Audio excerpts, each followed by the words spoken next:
Let's check out Thunderbolts #1, tying to the King in Black saga.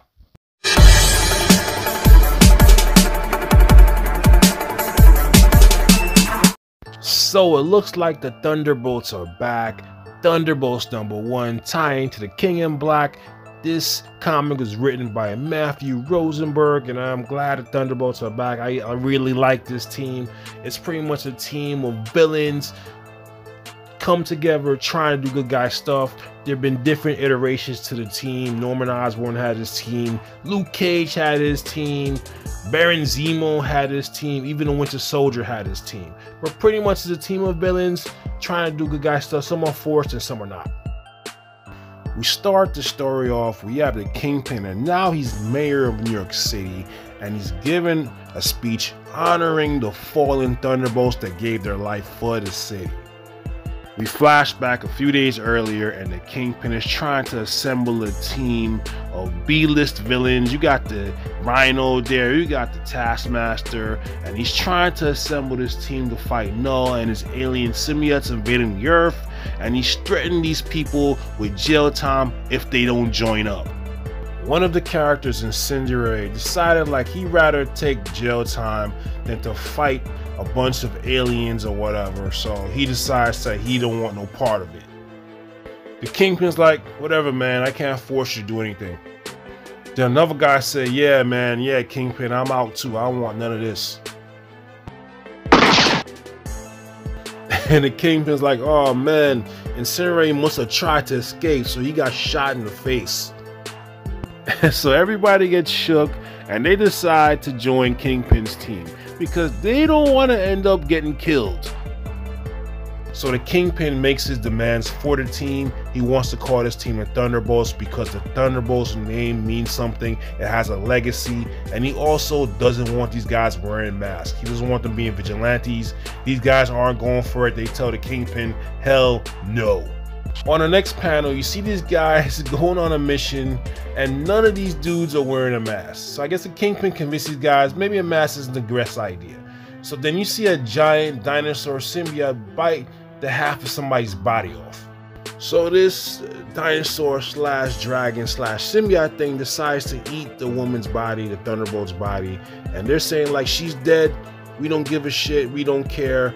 So look, they decide to fight this symbiote, right? It looks like the Taskmaster is the leader of the group, and Star is the power hitter. She's hitting this thing with some powerful blasts or whatever. We got the Mr. Fear, whatever the hell his name is, shooting this thing with a gas gun. Star blows this thing's head off, and they end up killing this symbiote. So Star used up way too much power, so she faints in the hands of Batroc the Leaper.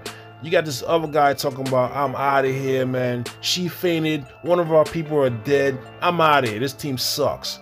So Mr. Fear calls this dude a pussy and stabs him in the back, literally. So the Taskmaster's like, what the hell, man? And pretty much Mr. Fear is like, we need all the manpower we can get. And they're like, manpower? This guy's dead, he's not gonna be much manpower. So Mr. Fear is like, yo, let's just loot his gear and use it for ourselves or whatever to fight the symbiotes. So the Taskmaster is saying that anybody who wants to lead this team is gonna have to answer to me. Got it? So the Rhino is saying that I'm leaving the team. What you gonna do about it? He was like, I don't mean you, man. I mean the other guys. You're good, bro. I mean, you can do whatever. It's alright. So the Taskmaster is saying that I'd rather get eaten by the aliens than get stomped out by the Rhino. So the Rhino leaves the group, and there's only 4 Thunderbolts left. So they commandeer their dead teammates' gear, and they leave their 2 dead teammates' bodies there for somebody else to clean up because they're superheroes now. Let somebody else clean up the mess. They're not responsible for that. So Mr. Fear steals a scene from the Suicide Squad movie where he breaks the glass, steals some jewels. The Taskmaster's asking him, what the hell are you doing? And pretty much Mr. Fear is like, yo, we can sell this shit to make some money. And they're like, who can sell it to? Like when everybody's dead. Then they run into Luke Cage, Iron Fist, and Jessica Jones fighting these symbiotes, and they're contemplating about helping these guys, and the Taskmaster says, hell's no, we're not helping them. We out of here. That's their problem. Then they see a symbiote on top of a roof, and they say if we don't bother it, maybe it won't bother us. This thing swoops down, attacks Mr. Fear, and pretty much the Taskmaster saves Mr. Fear's ass by decapitating this thing and killing it. So the Thunderbolts realize that this thing is a human being, not just any human being, it's their deceased teammate, and Mr. Fear is hyped because he killed somebody 2 times in a row. So suddenly more symbiotes come to attack these guys, so these guys are out of here. Batroc the Leaper uses his unique skills to give his teammates time to get out of there. So one of his teammates is saying that, yo, Batroc is dead, fuck him, we out of here. So Mr. Fear cuts the rope to the boat and they sail off. So Star is like, I'm going back to save Batroc, and Mr. Fear's like, nah, forget him, he knew what he signed up for. So Batroc managed to avoid the symbiotes, jump a football field, and land perfectly on the boat. I guess he's called Batroc the Leaper for a reason. And his teammates show him their gratitude by pretty much putting their weapons to his face, because they want to find out if he was infected by the symbiotes or not. So the Thunderbolts sail off and they reach to Ravencroft, and Ravencroft is an asylum for the criminally insane, and they're looking for some psycho, and this psycho, I'm assuming, pretty much can tip the balance with the war with the symbiotes or help them out. And this psycho is no other than Norman Osborn, and he's talking about, hey, I was worried about you guys, and the comic comes to an end.